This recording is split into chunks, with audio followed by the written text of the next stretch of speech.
Deep within a forest of shadows, Rapunzel lived as a prisoner in a tower of cold, jagged stone, where her existence was defined by the weight of her hair. It was not soft or golden, but a massive braided copper chain that she had to hook onto iron spikes just to move across her cell. Her father, a man of darkness named Dioscorus, used these metallic braids as a ladder to scale the walls, keeping her locked away from the world. In the crushing silence of her isolation, Rapunzel discovered a small rosary and turned her heart toward Christ, finding a secret, holy peace that filled her spirit.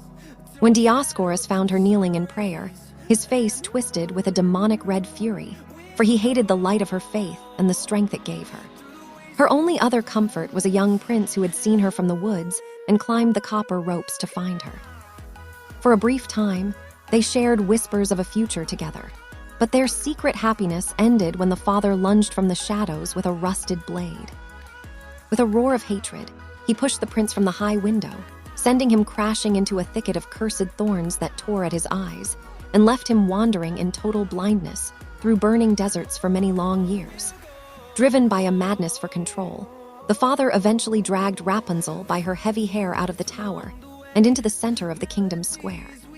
He forced her to her knees in front of the terrified townspeople, raising a jagged sword into the stormy sky to end her life.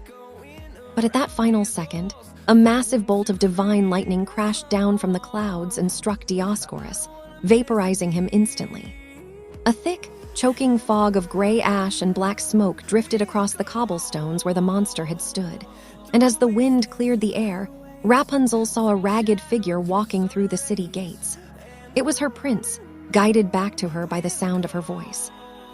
She ran to him, her tears falling like rain onto his scarred face, and through a miracle of her deep faith, his eyes cleared and he saw her beauty for the first time in years.